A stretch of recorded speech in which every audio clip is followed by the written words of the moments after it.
everyone, today we're going to dive into the topic of mononucleosis, commonly known as mono, and explore how this condition is diagnosed, particularly when symptoms aren't typical.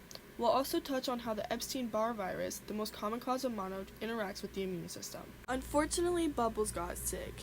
EBV, or mono, mainly spreads through saliva, which is why mono is often called the kissing disease. A classic symptom of mononucleosis is a fever. When infected with mono, you may have a fever that can range from 100 to 104 degrees Fahrenheit, that's 37.8 to 40 degrees Celsius, and it may persist for up to 2 weeks. Another symptom of mono is swollen tonsils. I will first show you what a healthy mouth diagram looks like to be compared to one with swollen tonsils and the virus on the tonsils.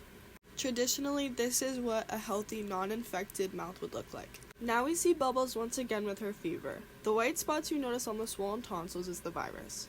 I will now show a picture of what my tonsils look like when infected with mono, so this is a disclaimer to look away if need be. Once again, this is a disclaimer to look away. This is my mouth when I was infected with mono. The doctors refused to remove my tonsils as they were not touching each other yet, but they were still swollen to where I had to be hospitalized. As you can see, the white virus on my tonsils, and then a little image of me in the hospital. We will now look at Bubbles' spleen. During an infection, the spleen, which plays a critical role in filtering blood and fighting infections, can become enlarged. This condition is known as splenomegaly. An enlarged spleen can be concerning because it makes the organ more vulnerable to injury.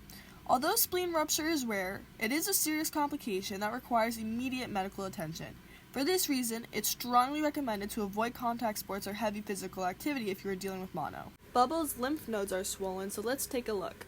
In mono, we often see an increase in white blood cells. This is what leads to the swelling of lymph nodes, but also aids doctors in helping diagnose mono. I'm going to share a video now of me with swollen lymph nodes with mono.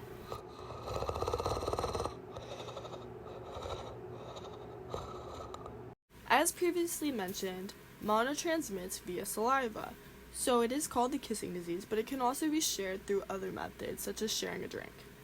Mono has no cure, so the only way to make yourself feel better when infected with mono is to get lots of rest, possibly take over-the-counter medications for a fever or other pain you may be experiencing through your body, go to a hospital to receive steroid shots if the swelling becomes too bad, that's what I had to do, as well as drink lots of fluids. Diagnosing mono can be tricky, especially when the symptoms don't align with the typical signs we expect.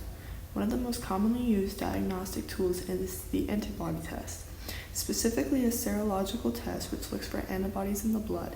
These antibodies are proteins that the immune system produces when it detects an infection. The presence of two specific antibodies, heterophile antibodies and EBV-specific antibodies, can indicate a recent or ongoing EBV infection. The test is typically done through a blood sample.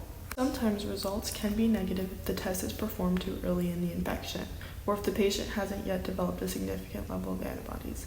It's typical for antibodies to appear between 2 to 5 weeks after the infection begins and can remain in the blood for up to 12 months. Doctors will often look at the white blood cell count. An elevated white blood cell count, particularly an increase in atypical lymphocytes, can suggest an ongoing infection.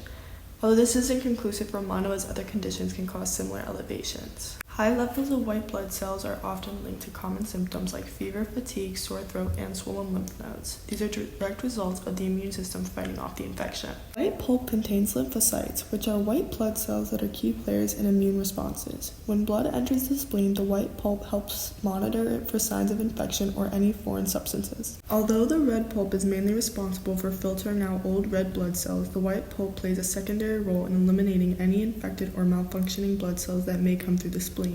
The spleen is a critical organ in the immune system. It filters the blood and helps remove old or damaged blood cells. Once the virus enters the body, it can rapidly infect the tonsils. On the picture on the right is a picture of my tonsils 1 day before going to the hospital, and a picture on the left is the white disease covering my tonsils.